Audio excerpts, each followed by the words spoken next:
Muito bom estarmos aqui. Eu estou vindo de uma longa estrada, a gente esteve bastante no carnaval viajando e agora a gente está aqui mais tranquilo. Mas Deus tem nos conectado e lá no hangar, como igreja, a gente tem ido para o terceiro culto. Deus tem feito coisas incríveis. Eu estava no culto agora, saí para cá, para vir para cá. E como eu fico empolgado de ver a galera, todo mundo aqui reunido nessa hora, eu falo assim, cara, eu venho aqui, eu falo assim, cara, eu vou aprender com o Jackson porque a gente tem o Sexta Life lá. Mas eu tô pensando, cara, a gente tem que ir do Sexta Life já pro Vigília Life, já começar a embalar já e continuar. Então só para quebrar um pouco o gelo, galera, eu tô com essa calça aqui, ó, a calça rasgou e as pessoas pensam que é porque tá na moda, mas não é porque eu oro lá, eu oro ajoelhado, né, então aí acaba, não é, né? Então essas calças que estão rasgadas aí, não julga a gente não, porque a nossa vida de oração é tão pegada mesmo que acaba rasgando as calças, beleza? Então se o seu irmão estiver do lado com a calça rasgada, você fala assim, esse é crente raiz mesmo, hein? Pode falar pro irmão, olha pro joelho dele aí. Assim, ó, ô glória! Eita Deus de calça rasgada! Amém, igreja? O que eu vim falar para vocês aqui... Cadê o fundinho aqui, né? Tô sentindo um fundinho aqui. Opa, agora sim. Gente, eu não sei se vocês entenderam a mensagem do pastor Jackson aqui. Vocês entenderam? Quem aqui é solteiro ainda, galera? Solteiro, levanta a mão, gente. Aproveita a propaganda. Aproveita o comercial, fala assim, ó. Ó.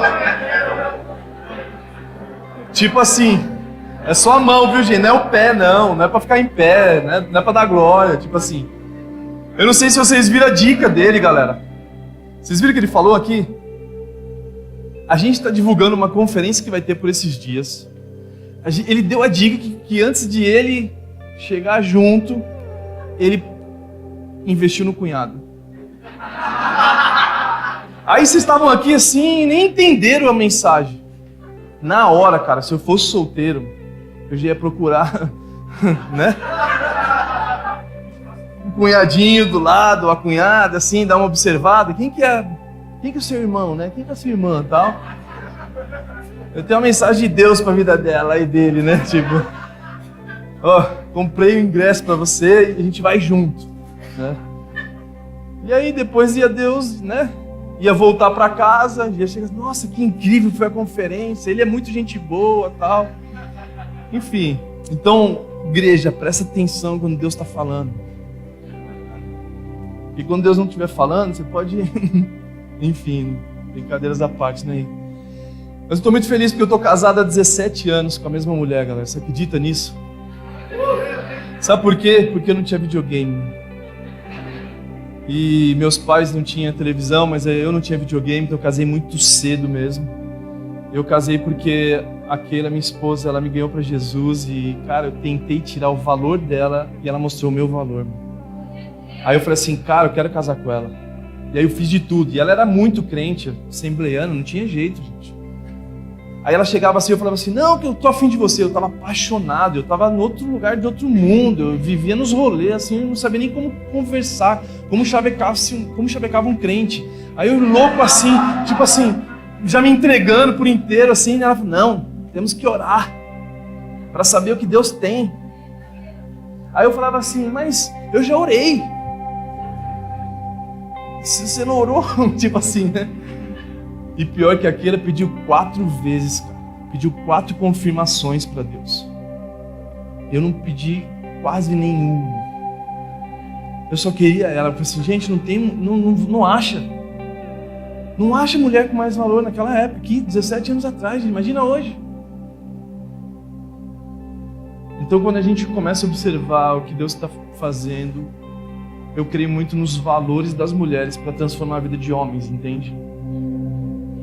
Não é mais os homens que definem o teu valor, mas é o posicionamento de você a partir de uma revelação de quem é o teu pai.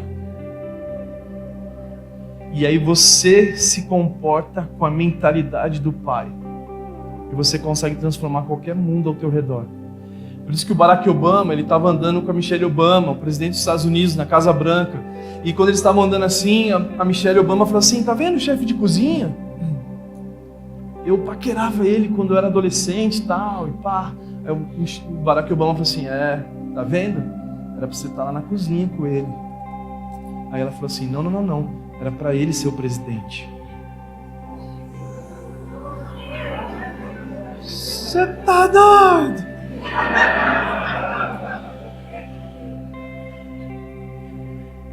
Os crentes não sabem que você tá doido, então fica quieto. Então não tinha jeito. Quando eu conheci aquele, não tinha outra opção de eu ser, a não ser eu ser um homem de Deus. De me entregar, de saber que quando eu conheci minha sogra, minha sogra é pastora, gente. Tem uma igreja em Orlando lá, uma Assembleia de Deus, gente, é sério, eu orava assim, Deus, faz minha filha casar com um homem de Deus. E eu entrando na família, mas eu não sabia o que eu estava fazendo. Eu era um homem de negócio, querendo gerar emprego para a humanidade, fazer business, etc. E daqui a pouco eu entro numa família de crente, gente. E aquela começou a me discipular, e hoje eu sou o discípulo dela que mais dou fruto para ela. Pessoas estão sendo salvas, vidas estão sendo transformadas por causa de uma mulher que se posicionou diante de um homem. Então, mulheres, entendam o seu valor. Entendam o seu valor e se posicionem. Porque Deus tem uma pessoa incrível para que você possa trazer o reino dele, estabelecendo o governo. E aí nós temos 2 filhos, tem o Brian e o Kevin. O Brian joga bola, o Kevin ainda está numa transição, ele também joga bola, mas ele não tem esse DNA de um jogador. Mas o Brian, ele tem 14 anos, ele joga muito na categoria de base de um time relevante, assim, no contexto da idade deles e tal. E ele foi jogar no Chile no ano passado, representando um time do Brasil contra um campeonato internacional. E eu não via muito tempo o Brian, ele ficava na concentração do hotel, e eu ficava lá no Chile, aproveitando indo em alguns lugares, visitar alguns amigos. E aí eu chegava pro Brian e falava assim, Brian, cara, como tem sido no quarto, como tem sido nesse tempo de concentração? Ele falou assim, pai, você sabe, né? Eu sou um discípulo de Jesus disfarçado de jogador de futebol. Eu tenho pregado a palavra na concentração, tenho ganhado almas para Jesus, eu tenho sido um testemunho vivo da mensagem do Evangelho. Então ele tem 14 anos, mas ele entendeu que ele é um discípulo de Jesus disfarçado de jogador, um discípulo de Jesus disfarçado de arquiteto, um discípulo de Jesus disfarçado de médico, um discípulo de Jesus disfarçado de homem de negócio e assim por diante. Mas antes de tudo, um discípulo de Jesus. E aí tem o Kevin é artista, mano. O Kevin, cara, é impossível você conhecer ele e não se apaixonar. Eu creio que Deus deu um coração para ele pastoral, mas eu não quero influenciar ele nisso, deixa Deus formar ele. E a gente tem conduzido nossa família dessa forma, na presença de Deus. Aquele é americano, por isso que os nomes deles são americanos, eles têm, né, dupla cidadania e etc, assim por diante. Então aquela, quando eu casei com ela, tô falando dela, engraçado, né? Mas tudo bem que isso vai servir para você. Quando eu conheci aquele, eu vi que ela falava inglês, ela falava francês, ela falava espanhol, ela falava português. E eu falava assim, cara, essa mulher é incrível. E eu comecei a perceber os dons. Ela estava terminando a faculdade de Direito, ela queria ser juíza na época. E eu começava a olhar para ela, a capacidade dela. Eu falei assim, cara, se Deus tem realmente ela para mim, o meu futuro será incrível. Porque Deus jamais vai dar uma ajudadora para aquele que não tem planos, aquele que não tem sonhos. Então, as meninas às vezes estão sem namorados ou estão sem maridos porque vocês não se especializaram no videogame. Porque o cara que você está afim dele, ele só joga videogame. Então Deus, ele quer trazer cura para o videogame nessa noite. Ele quer trazer o videogame para que você venda ele e pega o dinheiro e venha na conferência e vista na vida dos outros. E depois ainda você faz um negocinho de vender alguma coisa para você se tornar um empreendedor no reino de Deus. Mas muitas vezes o videogame tem atrapalhado a tua vida, meu amigo. Eu não sou contra o videogame, porque muitas coisas do videogame também traz um pouco de conhecimento, mas é muito pouco mesmo. Então que você possa virar a chave na tua vida, mano. Tá na hora de se acordar, mano. Tá na hora de se acordar e assumir a tua esposa que você nem tem prestado atenção nela. Amém? Vamos para a palavra, vai. Eu tenho uma mensagem aqui que Nós sabemos nitidamente que Deus tem um destino, e para um destino Ele tem uma identidade. Ele sempre chama homens para algo glorioso, Ele sempre usa reis, Ele sabe os tempos, então Ele olha para o futuro, e Ele sabe nitidamente o que Ele pode trazer agora. Então existem gerações que surgiram de reis que não foram tão importantes, mas reis mais importantes. Ele é Deus de geração, Ele é Deus de Abraão, Isaac e Jacó. O ponto é que quando eu não consigo discernir os tempos de Deus, eu começo a me comportar fora do tempo dele. E eu começo a clamar, eu começo a jejuar, eu começo a brigar, sendo que era muito mais fácil eu estar vivendo o propósito dele, o propósito pelo qual ele me chamou. Eu preciso ter ousadia para obedecer aquilo que Deus me chamou para fazer. Por isso que Deus tem uma identidade para cada um de nós, para um destino. Por isso que Ele fez Davi. Davi era um pastor diferenciado. A Bíblia fala que ele era um pastor que pastoreava as ovelhas do seu pai sem que o seu pai visse. E a Bíblia relata que ele protegia as ovelhas de ursos e leões. Então Davi, ele passava dificuldades na juventude dele, porque ele mal sabia assim, cara, Deus, mas por que está vindo ursos e leões aqui? Então existem processos na nossa vida que nós passamos muitas vezes de dor, de desafios, mas na verdade Deus estava preparando Davi para vencer Golias. Então nessas experiências na juventude dele, porque ele precisava estar pronto para trazer de volta uma nação a Deus. Então Deus tinha uma identidade para Davi, para um destino. E ele começa a vencer a rejeição dos seus pais. Então antes de Davi ser ungido, todos vocês conhecem esse texto. Aí Davi, ele vai lá e o pai dele chama ele, porque Deus não vê o que o homem vê. O homem vê a aparência humana, mas Deus vê o coração. E as pessoas usam muito esse texto de uma forma errada, porque às vezes o cara faz a tatuagem, eu não vou discutir tatuagem aqui, mas ele usa para, não, Deus não vê a aparência humana, Ele vê o coração. Exatamente, Ele está vendo seu coração, acabando de falar esse texto. Porque você usa esse texto para usar desculpa e ferir as pessoas que não entendam ainda a mentalidade sobre tatuagem ou não. Então Deus realmente Ele vê o teu coração. E quando você vacila, e quando você está usando esse texto para confrontar o religioso, confrontar seja quem for, Deus está olhando o seu coração agora mesmo. Então quando o pai de Davi chama ele chama, e aí Davi, ele poderia ter rejeitado, ele poderia ter falado assim, ei pai, você estava aí muito tempo, está tendo festa aí, o profeta está aí, e eu não quero nem saber disso. Mas Davi não, Davi ele vence a rejeição, e o lugar da rejeição foi onde ele foi ungido a rei. A casa da rejeição foi ungido a rei. Eu não sei o que você tem passado, mas o lugar onde muitas vezes você não tem sido compreendido, provavelmente vai ser esse lugar onde Deus vai te ungir a rei. Porque você começa a saber lidar na ciência de Deus para que você possa ter acesso a esses lugares. E aí Davi, todos vocês conhecem essa história. Então quando nós olhamos a identidade de cada um, Deus levantou homens para fazer algo glorioso. E aí eu preciso discernir o tempo que Deus está fazendo no Brasil, o que Ele está fazendo na nossa nação para que a gente possa fazer parte de algo maior do que simplesmente acordar e dormir e trabalhar. E eu preciso discernir o tempo, não estou dizendo só o tempo do antes da cruz, do pós-cruz, o pós-Jesus, para que a gente possa ter a mentalidade do reino. Eu sempre comento, eu fui numa conferência numa grande igreja em Belo Horizonte, relevante, e a conferência era, nós vamos mudar o mundo. Nós vamos mudar o mundo, nós vamos mudar o mundo. Eu falei assim, não vamos mudar o mundo não, Jesus já mudou o mundo, a gente só precisa avisar o mundo o que Ele fez. Então o mundo já existe, o antes de Jesus, depois de Jesus, todo mundo sabe disso. Mas nós vivemos o mundo muitas vezes antes da cruz, querendo ressuscitar Moisés, e Moisés não é mais o cabeça, Cristo é o cabeça.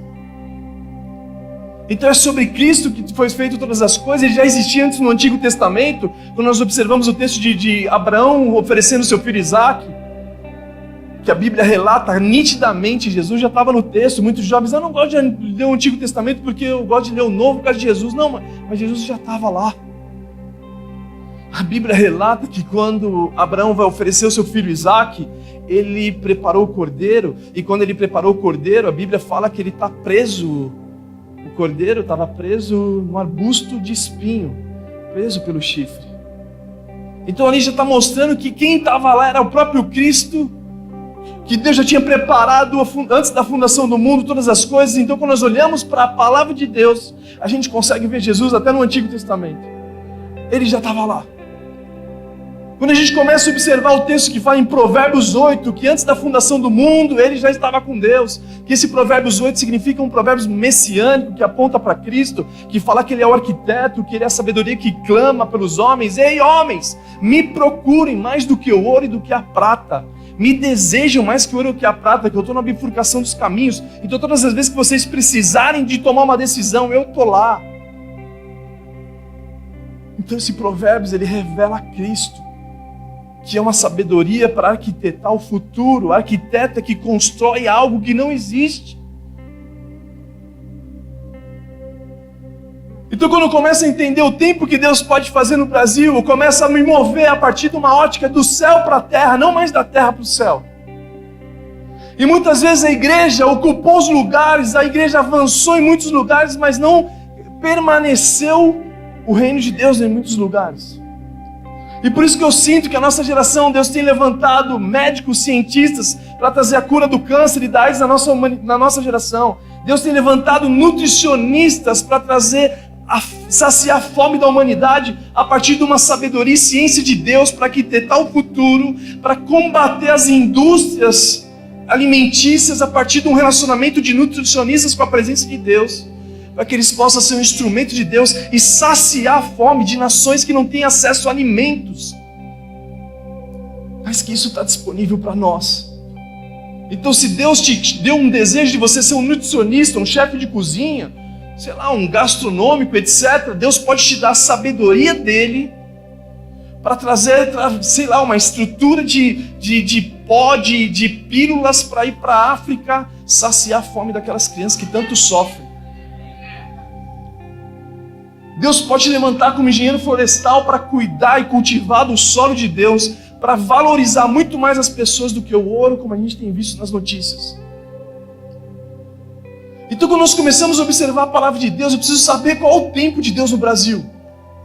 E eu não sei se vocês sabem, mas na década de 60, 70, foi onde mais saiu a revolução sexual. Eu não vou me atentar para isso, mas existiu na época de 60, 70 uma música chamada do John Lennon, Faça Amor, mas não faça guerra. Era um mundo pós-guerra. Era um mundo onde os pais iam para as guerras e as mães, as esposas, fabricavam balas para que os maridos fossem sustentados na batalha. E por causa dessa guerra, uma geração nova surge com uma crise. Ei, nós não queremos mais guerra, mas faça amor, mas não faça guerra. E aí proliferou o sexo liberal pela humanidade. E aí com isso nasceu aborto, nasceu AIDS, nasceu HIV, vários caos que a gente está colhendo até hoje. E hoje no Brasil existe mais de 5 milhões de pessoas que não têm o nome do pai no RG. Porque os hippies, na verdade, nada mais era que as camisetas mal passadas deles era porque eles não tinham a mãe para passar para eles, porque eles estavam lá combatendo a guerra. Então, no Brasil, na época de 70, praticamente 70, no final da década de 70, até 90, no final da década de 90, foi onde mais morreu crianças inocentes. Por causa do aborto, o grito do silêncio. E aí eu começo a trazer isso para a palavra de Deus. Daí eu começo a falar assim, Deus, se aconteceu isso no Brasil, eu quero trazer isso para a tua palavra para eu entender o que Deus está fazendo na nossa geração. E aí quando eu começo a trazer para a palavra de Deus, quando mais morria criança, quem vinha? Nascia Moisés e nascia Jesus. E a Bíblia fala que Moisés é o libertador. E a Bíblia fala que Jesus também é o libertador, mas Jesus continua dizendo que ele é o libertador, mas também salvador. E a Bíblia fala que Moisés é libertador, mas Josué é salvador. Por causa que Herodes queria matar as crianças, por causa que Faraó queria matar as crianças. E é bizarro porque muitas vezes nós ouvimos a palavra de Deus dizendo que nós temos que respeitar as autoridades, os governantes, etc. E até certo ponto é verdade isso. Mas quando nós não precisamos respeitar ele, quando ultrapassa os valores do nosso Deus. Quando o Faraó fala para as parteiras, ei, mata as crianças, elas não obedeceram ele. Quando o rei Nabucodonosor fala para Daniel, ei Daniel, se prostra para ele, Daniel também não obedeceu os governantes. Então quando existe algo maior do que a humanidade, nós respeitamos o nosso Deus, mesmo que isso custe nossa vida. Então, quando nós olhamos para a palavra de Deus, nós começamos a observar, é um tempo de Deus levantar libertadores. Existe um clamor no Brasil. Existe o povo de Deus clamando por libertações em áreas que a gente não está correspondendo muitas vezes. E aí eu começo a entender o que Deus está querendo fazer, e eu falo assim, ei Deus, eu estou aqui disponível. Eu quero ler um texto que fala em Êxodo 3, que começa a relatar um pouco da história de Moisés. Um texto onde começa a falar que Deus ouviu o desespero dos brasileiros. E por isso que Ele levantou cada um de nós. Para nós tirarmos os brasileiros da mão do Egito. Para nós levantarmos e tomarmos a nossa postura como filhos de Deus. Para livrarmos a mão deles do Egito. Então em Êxodo 3, versículo 7. Do 7 ao 10 diz assim. Disse o Senhor. Êxodo 3, versículo 7 ao 10 diz assim. Disse o Senhor. De fato eu tenho visto opressão sobre o meu povo no Brasil. Na tua Bíblia está dizendo Egito, a minha eu atualizei aqui. Disse o Senhor, de fato tenho visto opressão sobre o meu povo no Brasil. E tenho escutado o clamor por causa dos seus feitores, e sei que eles estão sofrendo. Por isso desci para livrá-los da mão dos governantes, aliás, os egípcios, e tirá-los daqui para uma terra boa e vasta, onde mana leite e mel, a terra dos cananeus, dos hititas, dos amorreus, dos heveus, dos jebuseus. Pois agora o clamor dos brasileiros chegou a mim, e tenho visto como os egípcios os oprimem. Vá, pois agora eu envio a Faraó para tirar-os do Egito, o meu povo, os israelitas, o meu povo, os brasileiros. Sabe, esse texto mostra nitidamente que nós conseguimos ter discernimento muito fácil de saber que existem áreas no Brasil, e não estou dizendo só política, que existe caos. E que todas essas áreas, Deus pode nos levantar para saciar a fome da humanidade. Ei, José do Egito, ele saciou a fome da humanidade, ele movia a economia mundial. Deus pode te levantar como economista, com a ciência de Deus, a sabedoria de Deus para trazer ordem ao caos que o Brasil está passando. Deus pode te levantar como empreendedores para trazer ordem ao caos do desemprego, mas a partir do encontro com a presença dEle. Para que a gente possa entender que não é sobre você, é sobre Cristo. Porque muitas vezes nós somos estimulados por esse mundo para nós fazermos uma faculdade para pensar em você, uma faculdade para você comprar sua casa, uma faculdade para você ter um carro, uma faculdade para você ter uma vida, mas o reino de Deus fala para você ter uma faculdade, para você amar Ele acima do mundo, para que Ele te dê a chave do mundo nas suas mãos. Que é para isso que Deus levantou Daniel. Daniel era uma influência na Babilônia, no mundo completamente caído, no mundo que era contrário aos princípios do céu. Mas Deus separa Daniel, e as atitudes de Daniel condizia. Quanto mais Daniel era fiel a Deus e leal a Deus, Deus aumentava a influência de Daniel, para que ele fosse uma voz no meio do caos. E o que mais me chama a atenção de Daniel, no capítulo 6 de Daniel, versículo 10, que na dificuldade que ele estava passando, que ele tinha que se prostrar para outros deuses, e ele todo dia, no dia dele, 3 horas da tarde, ele subia no quarto dele, abria a janela para Jerusalém e buscava Deus. Todos os dias, 3 horas da tarde, por 3 vezes ele fazia isso. Se você quer ser a resposta que o mundo tanto procura, comece a criar um hábito pela oração, um hábito pela paixão por oração, para que você possa se relacionar com Ele, para que Ele possa revelar realmente o teu destino, o teu propósito, o teu chamado, para que você seja a resposta para esse mundo. E aí Daniel, ele estava na Babilônia.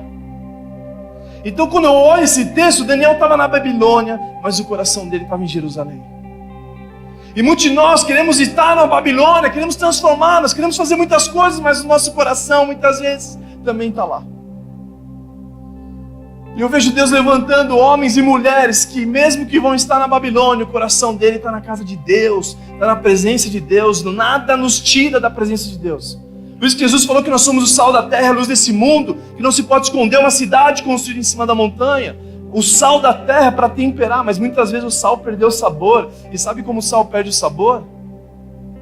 Quando muitas vezes nós ficamos só dentro da igreja, nós não ultrapassamos as 4 paredes, ou muitas vezes nós vamos na faculdade, mas nós estamos lá sem transformar aquele lugar.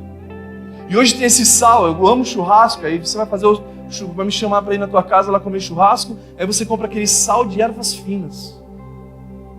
Sal de ervas finas já perdeu o sabor, já não é salzinho de Nutella. Mas muitas vezes nós estamos sendo sal de ervas finas na faculdade, porque nós estamos lá, mas nós não conseguimos impactar o lugar onde Deus nos levantou, porque nós temos perdido o nosso sabor. Eu não estou dizendo para você não se assentar na roda dos escarnecedores, não estou dizendo isso, mas estou dizendo para que você não tenha zona de conforto nesse lugar. O se assentar é ficar lá nesse ambiente confortável. Então não é para você se assentar, mas é para você transformar esse lugar. É para onde você passar a fazer o que a Keira fez na minha vida, é onde você passar a fazer, onde Jesus passava, Ele transformava o ambiente. Então nós somos o sal da terra, luz desse mundo. Por isso que quando nós começamos a observar o que Deus está fazendo na nossa nação, a gente começa a ver que Ele quer fazer coisas grandiosas a partir do encontro com a presença dEle. A gente tem um jovem no hangar que muitos anos atrás, ele começou a hangar junto com a gente. Ele começou a sentir no coração de gerar emprego para as mulheres mais velhas. E ele queria fazer um emprego para as mulheres mais velhas. Ele começou a falar assim, cara, eu vou fazer uma empresa que fabrica bolos, porque elas sabem fazer bolos. E elas começaram a fazer especialidades, enfim, um material com excelência. E você entra nesse lugar, primeiramente, lá está escrito, primeiro Deus, segundo família e terceiro simplicidade. Qualquer um pode entrar lá.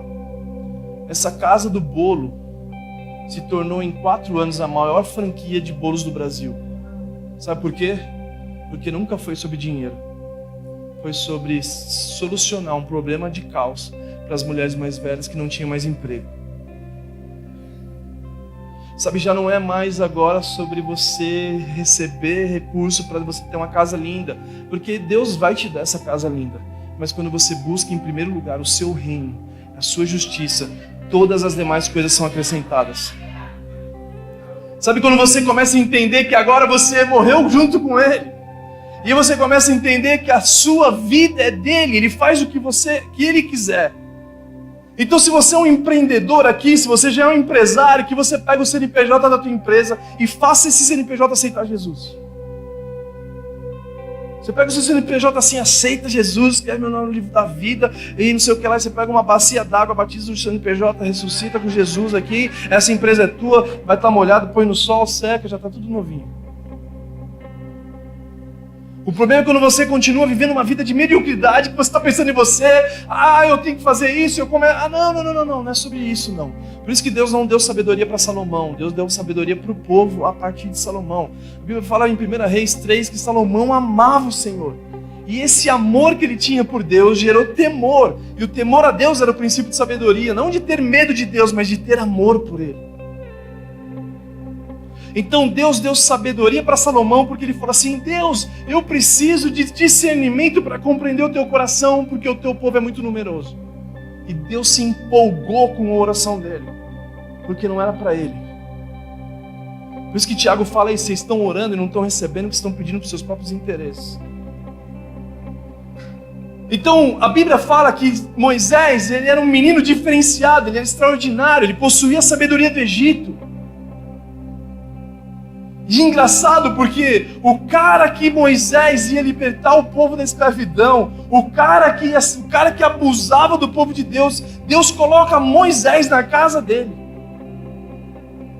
Para que Moisés aprendesse com o faraó o que ele tomava de café da manhã, para ele entender a língua local, para ele aprender a sabedoria do Egito, para que ele possa superar e vencer a partir de uma mentalidade do céu. Não mais da sabedoria do Egito de se corromper com o Egito. Eu não sei se vocês sabem, mas a sabedoria do Egito era de construir pirâmides arquitetônicas a ponto de até hoje os arquitetos não terem nem noção como fazer aquilo. E muitos de nós nos convertemos, nós não queremos mais ir para a faculdade. Ei, Deus vai te levar para conhecer a sabedoria do Egito, para trazer universitários de volta para a presença dele. E como nós vamos fazer isso? Você vai ser o melhor aluno da sala. Cara, os crentes, eles tinham que ser os melhores alunos da sala, tem que ser os melhores maridos, os melhores empreendedores, os melhores lugares para se trabalhar no mundo. Se você é dono de uma empresa, os seus funcionários têm que estar no melhor lugar para se trabalhar, porque nós temos a mentalidade de Cristo. A Bíblia fala que nós temos a mente de Cristo. Por isso que no início da conversão do Evangelho, lá na Suíça, relógio suíço era dos melhores, chocolate suíço até hoje é o melhor. Mas o que nós estamos fazendo? Nós oferecemos para Deus o nosso pior. Nós estamos no nosso trabalho, chegou segunda-feira, sendo que segunda-feira deveria ser o melhor dia da tua vida, porque é o teu lugar missionário para que você faça o nome de Jesus glorificado. Então existe uma palavra nos judeus que se chama avodar, que avodar é o trabalho das minhas mãos, é uma adoração ao meu Deus. Por isso que existe 0,1% de judeu na cadeia. Por quê? Porque eles sabem que o que eles fazem com a mão dele glorifica o Deus dele. Então eles sabem que o que ele faz não é para homem. Então os judeus, eles fazem os melhores. Inclusive foi o judeu desviado que fez com que a proliferação da AIDS se espalhasse pelo mundo. Se você for estudar a história. Então o judeu, ele sempre teve um coração, falou assim, cara, eu estou fazendo para o meu Deus, então eu faço o melhor. Então eles vão construir algo, eles são os melhores, eles vão fazer as coisas que são os melhores, mas a nossa mentalidade sempre foi medíocre. Cara, a gente tem que ser os melhores universitários na faculdade, para que Deus dê a voz para você lá naquele lugar, e você glorifique Ele com o teu testemunho de vida. Você tem que ser o melhor empreendedor, você não pode pensar mais como funcionário. Mesmo que você está na tua empresa, você pensa como um dono. Quando a gente olha para a palavra de Deus, quando a gente olha para a Bíblia, Deus só levantou empreendedores. A riqueza de Salomão foi porque ele fazia comércio com o cavalo do Egito, o cedro do Líbano, ele fazia comércio exterior, e por ele fazer comércio exterior muito bem feito, porque Faraó era brigado com o mundo inteiro, e ele fez conexões, ele fazia o cavalo do Egito, e ele ganhou muito dinheiro com isso. Quando nós olhamos para Pedro era do ramo de pesca, sócio de Tiago e João. Quando nós olhamos para Lídia, ela era uma influência na moda. Quando nós olhamos para Paulo, era um construtor. Quando nós olhamos para Ló, quando nós olhamos para Abraão, quando nós olhamos para todos eles. E quando eles não eram empreendedores, eles eram intraempreendedores. Assim como José, que o Egito inteiro chamava ele de escravo, mas ele nunca se comportou como escravo. Assim como Daniel, que ele tinha 10 vezes mais ciência que qualquer sábio da época. E ele tinha um diferencial a mais, que ele conseguia revelar o futuro a partir de um sonho que Deus trazia para ele. Ei, Deus pode trazer agora sabedoria e ciência para você antecipar 10 anos que vai acontecer. Talvez Deus vai te usar para fazer aplicativos com sabedoria para amar a humanidade. Ei, existe um aplicativo da água que você fica lembrando, bebe água, bebe água, bebe água. E não custa nada esse aplicativo. Ei, já bebeu água hoje? Satanás, fica quieto aqui. Mas é para mim amar esse aplicativo. E aí quando nós começamos a ir para a sabedoria de Deus, aí quando nós começamos a saber, ei Deus, como é a tua sabedoria? E a Bíblia fala em Tiago que a sabedoria de Deus, ela é pura, que a sabedoria de Deus, ela é pacífica, ela traz paz no meio da guerra, que a sabedoria de Deus, ela é compreensível, que a sabedoria de Deus, ela é misericordiosa. Então Deus levantava esses homens para trazer paz na guerra. Deus levantava esses homens com a sabedoria do céu, que ela não procurava os seus próprios interesses. Então Deus, Ele te deu dons específicos, inteligência específica, para que você pudesse amar a humanidade, porque realmente nós somos como Moisés e Jesus, libertadores de um povo que está sofrendo. Ei, Deus ouviu o clamor dos brasileiros. E Deus pode te levantar como, sei lá, se você aqui é apaixonado por matemática. Quem gosta de matemática aqui, levanta a mão, por favor. Primeiro que matemática não é de Deus. Deus não é Deus de confusão, né? Então se você gosta, filho, é um milagre. Mas Deus pode te levantar como um matemático para reinar sobre a economia e trazer de volta o caos que existe no Brasil, cara. Deus pode te dar ciência de uma matemática divina para que você possa entrar numa empresa que ia mandar 1.000 funcionários embora, impactando, 4.000 pessoas com a família dele, e você não deixar com que essas pessoas sejam mandadas embora porque você usou a sabedoria de Deus para amar aqueles funcionários, assim como você foi amado por Jesus. E você começa a parar de pensar em você, aí você começa a parar de pensar, não, o que eu faço? O que você faz? Você busca a presença de Deus, porque Moisés amava a Deus acima de Faraó. Moisés amava a Deus acima do mundo e amava as pessoas, assim como ele tinha sido amado por Deus. Quando nós olhamos para Cristo, ele fala, ei, vocês têm que amar Deus de todo o coração. E por quê? Porque Deus também te ama de todo o coração. Você tem que amar Deus dos seus pensamentos. Por quê? Porque Deus não tira você do pensamento. E esses caras, quando a gente fala de Esther, ela era uma libertadora também. Esther 4,16, ela fala, ei, se eu tiver que morrer, eu morrerei. Ela coloca diante do povo, ela morre pelo povo. Então, para ser um libertador, você tem que amar a Deus acima do mundo. E amar as pessoas como você foi amado por Ele. E aí Deus vai te dar sim sabedoria e ciência do reino dEle. A Bíblia fala em Atos 7 sobre a sabedoria do Egito. Atos 7, do 20 ao 22. Antes de eu ler esse texto, eu queria combinar com vocês aqui, quando eu beber água, vocês podem dar um aplauso? Então eu vou beber água e vocês aplaudem, para não ficar aquele vazio, tá bom?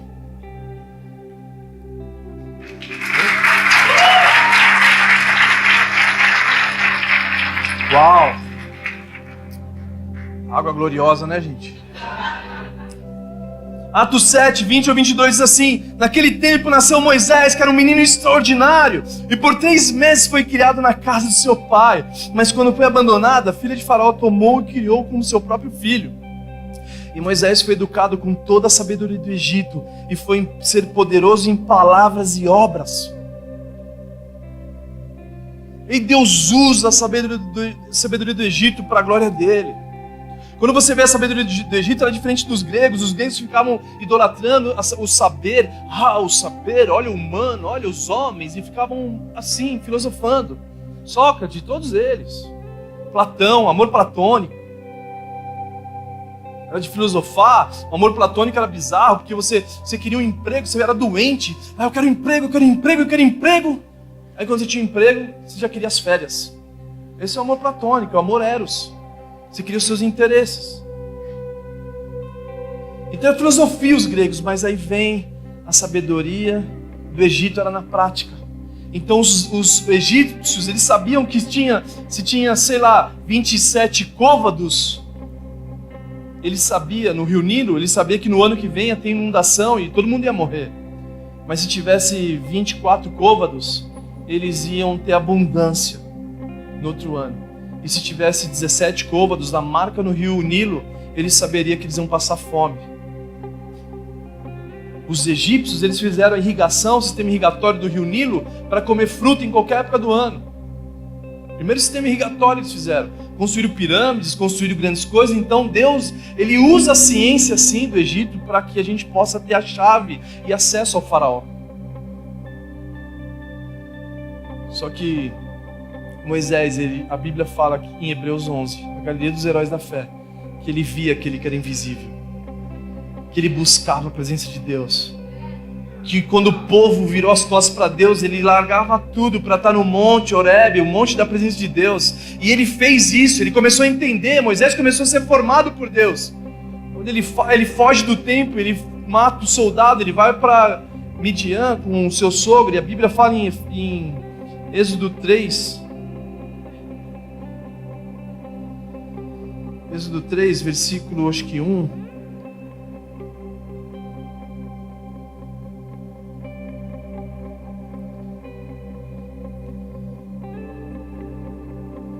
Êxodo 3, versículo 1 fala que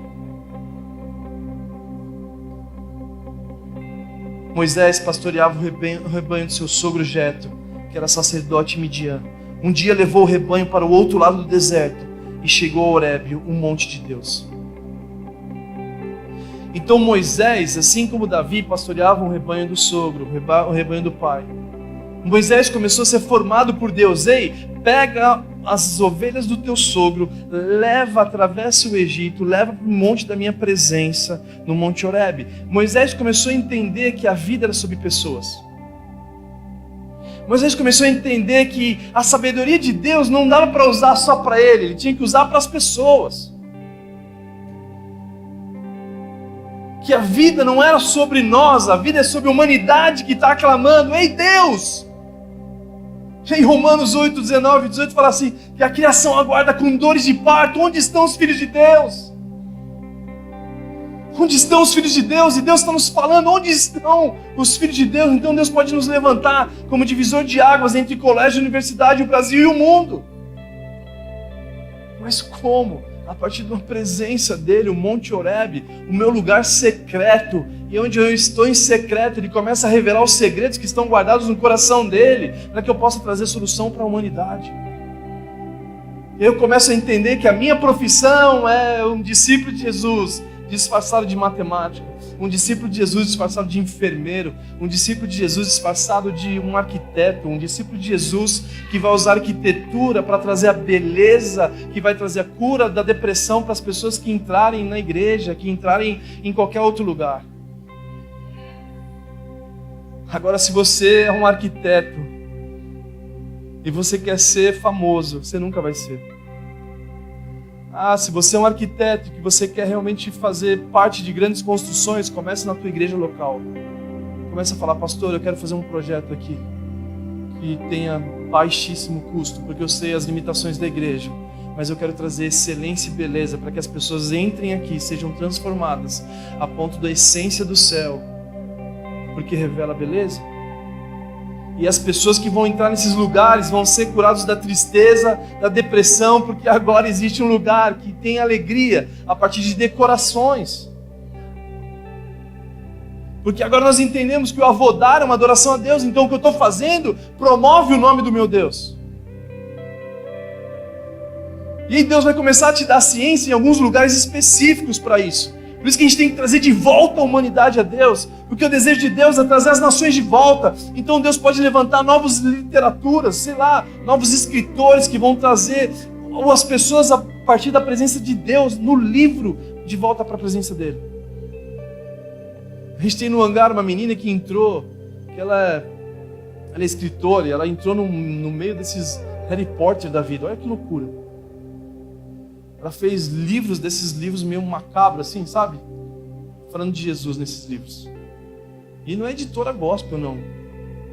E, cara, Deus tem usado a vida dela como testemunha. Ela recebe vários testemunhos do livro dela, que Deus está tocando pessoas, que ela era evangélica e tinha esquecido de Jesus. Ela entrou nesse meio, não conseguia sair. E ela tem usado a literatura para trazer as pessoas de volta para Deus. Porque ela entendeu a chave. E Deus quer trazer nessa madrugada aqui sabedoria e ciência dele. Porque a sabedoria dele é amável. A sabedoria dele é pacífica. Se você agora está na moda albertina, né, investir na bolsa, sabe como você aprende a investir na bolsa de valores? Arrumando a sua bolsa em casa. Você começa a arrumar a sua bolsa, você vai ter voz para organizar, investir na bolsa de verdade. Sabe, é você saber que existem pequenas coisas que Deus está fazendo. A sabedoria dele é amável. Então eu começo a amar os meus inimigos. Eu começo a ter paciência, porque a sabedoria de Deus é pacífica. Eu sempre comento daquela, minha esposa incrível, uma mulher fora da curva. E ela tem uma coisa que ela não perde para nenhuma mulher.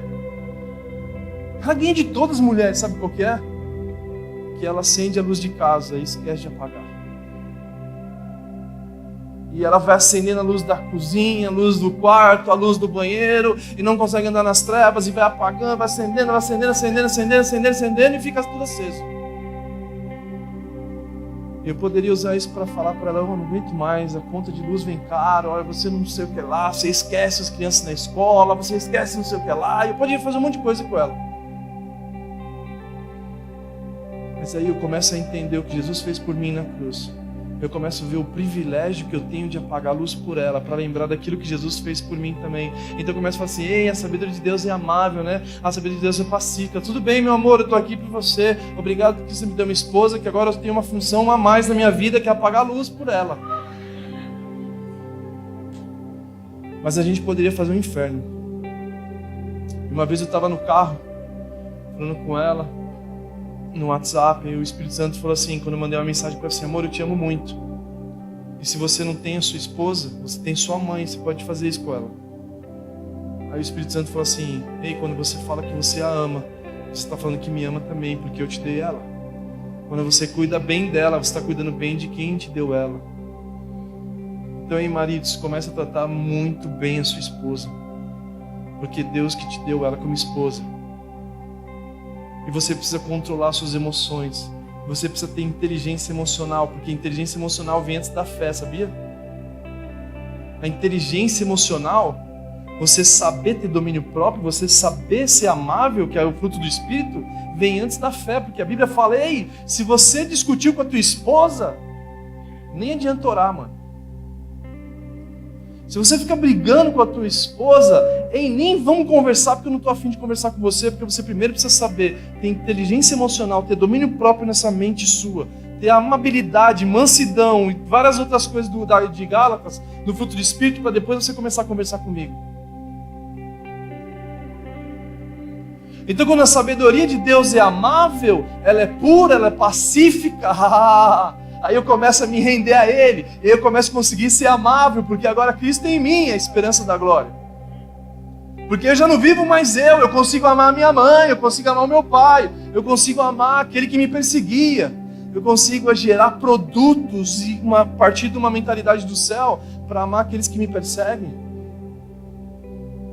Ei, a gente está cansado de ver o cristianismo crescendo, não aconteceu o impacto na sociedade.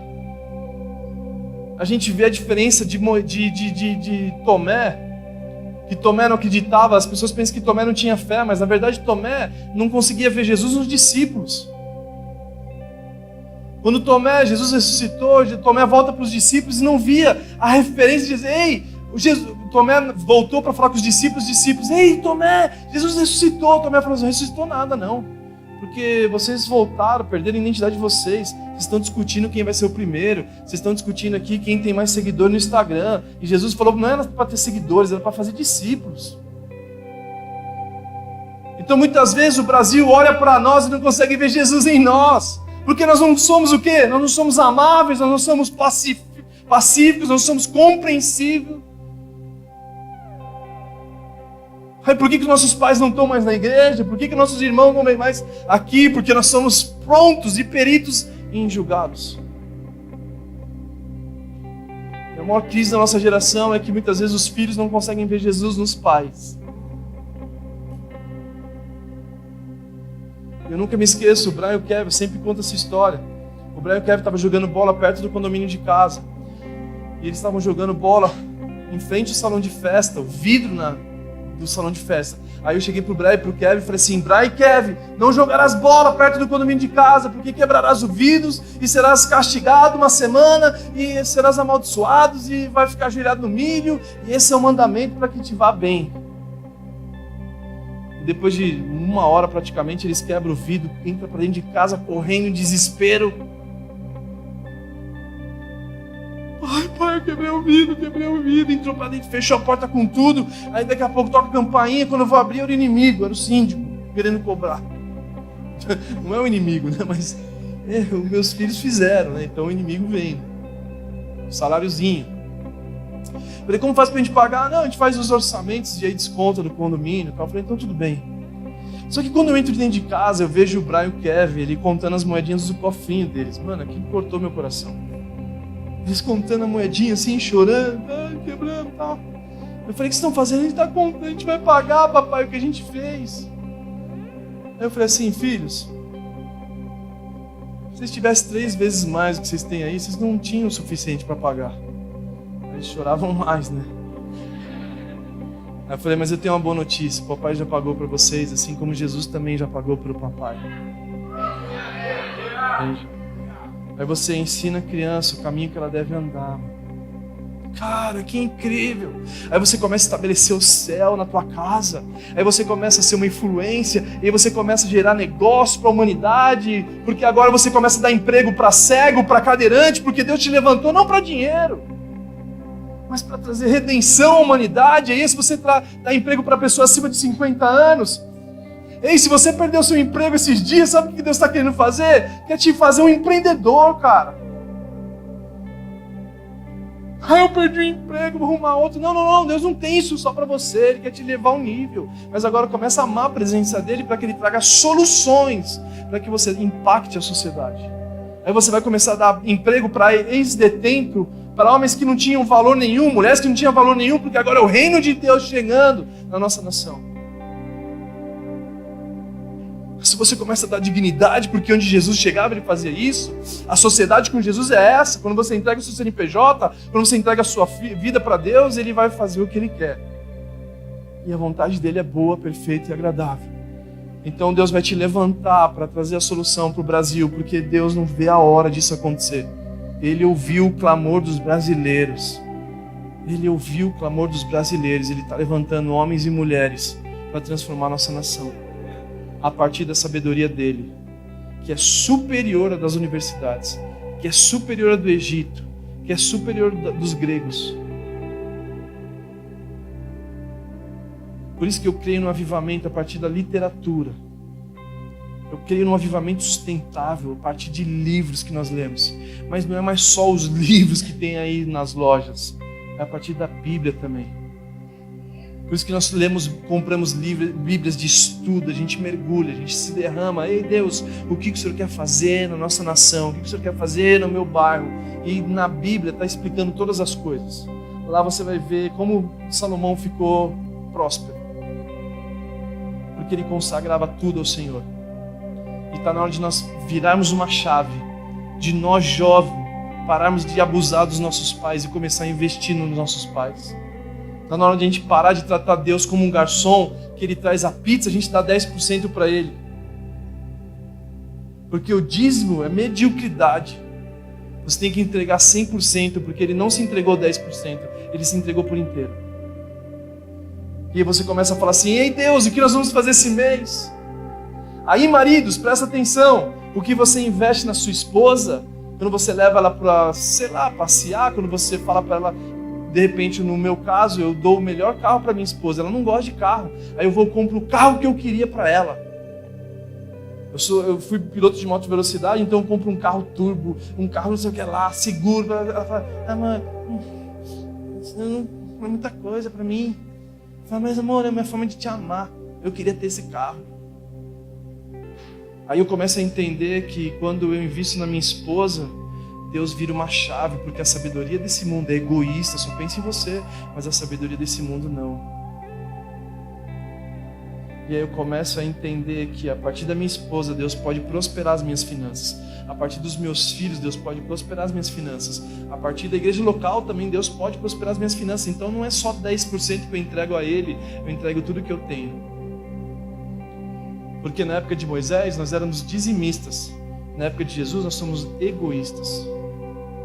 A gente tem o último chiclete no bolso. O último chiclete no bolso, tá com 3 amigos e fala assim: ei, olha lá, acontecendo um acidente lá, e todo mundo olha.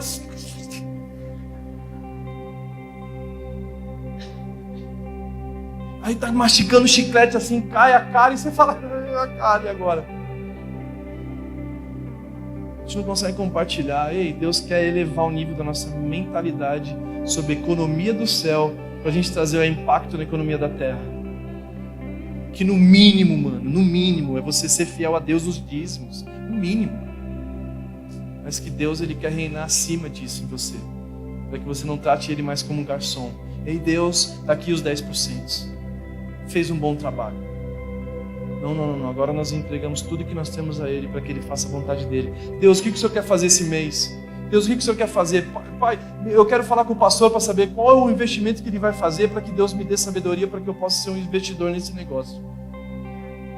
Aí Deus começa a fazer romper a tua vida, porque não é sobre você. É sobre vidas que vão ser transformadas a partir do lugar que Deus vai trazer aqui sobre esse lugar. Aí você fala assim: ei, eu não vou comprar só para o meu futuro cunhado, não. eu vou perguntar aqui quem não tem condição nenhuma de comprar conferência e falar que Deus vai me dar sabedoria para que todos eles participem. E eu vou investir nessas vidas. E aí Deus começa a romper, porque você começou a não pensar mais no egoísmo. Você começou a pensar com a mentalidade e a sabedoria do reino. Amém? Vamos ficar de pé, vamos orar.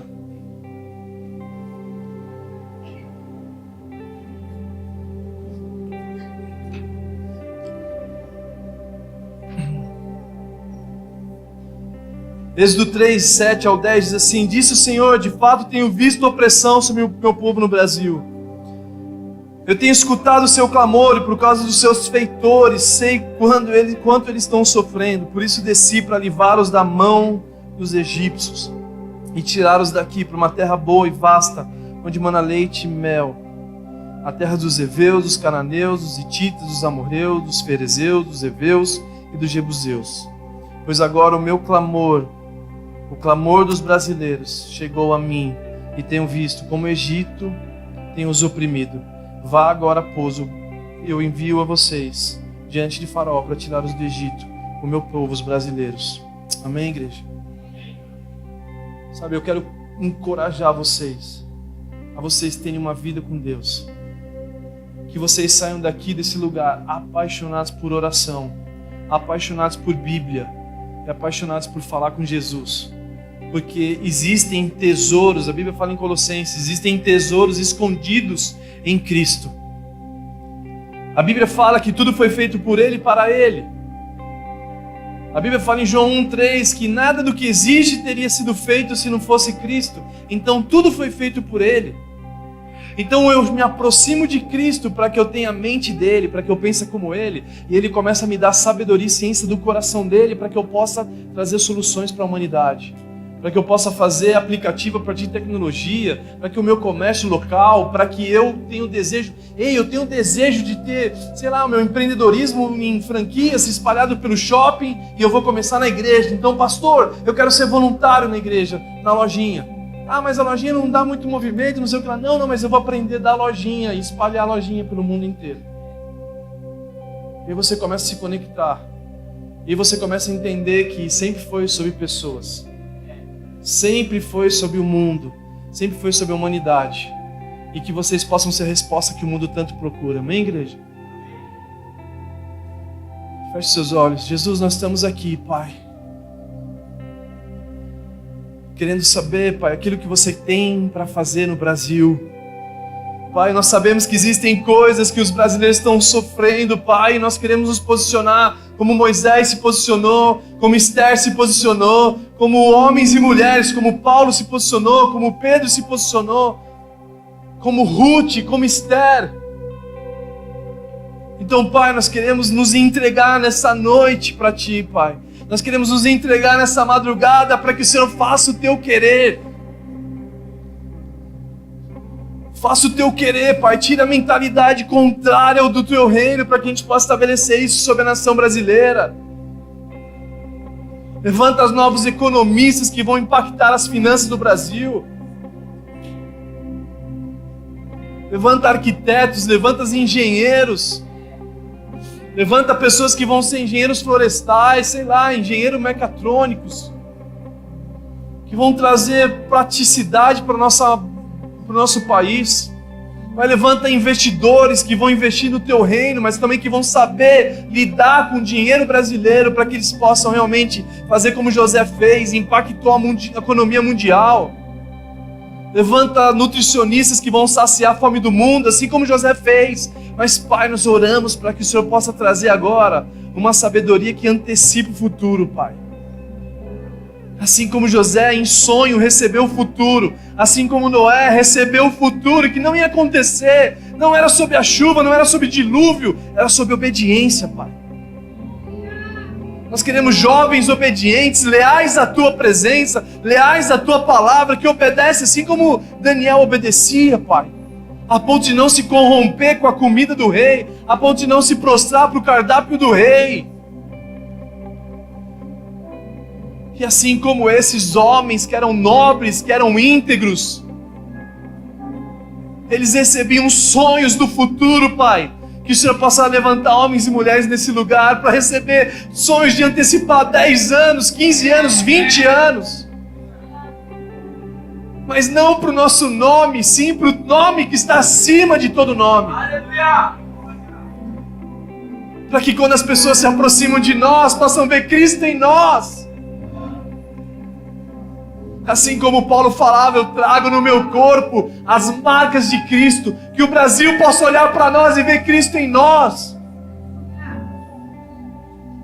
Que essa transformação comece na nossa casa, no nosso casamento, com os nossos pais, nas universidades, que as universidades sejam tomadas da Tua presença, para que a gente possa trazer de volta a eles a Tua presença, que a gente possa trazer nações de volta para Ti, Pai.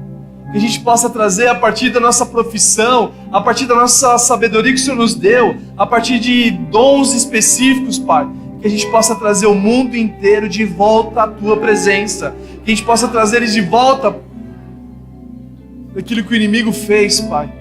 A gente possa tirar eles da escravidão do Brasil, da escravidão do Egito, da escravidão da Babilônia. Então, Pai, levanta homens e mulheres leais, Pai, que não se prostram para esse mundo, que são generosos na sua essência, que têm um caráter de Cristo, que se parece contigo, Pai. Então, Pai, agora eu oro para que Teu Espírito Santo traga ideias novas, projetos novos, e que a gente possa saciar a fome da humanidade, que a gente possa trazer o pão e peixe para eles, que a gente possa trazer o pão e o vinho para eles, e que a gente possa, com a nossa vida, Pai, pregar o Teu Evangelho. Então, Pai, a minha oração é que seja feita a Tua vontade na cidade de Sorocaba, assim como está acontecendo no céu. É isso que nós te pedimos, em nome de Jesus. Amém? Dê um aplauso bem forte.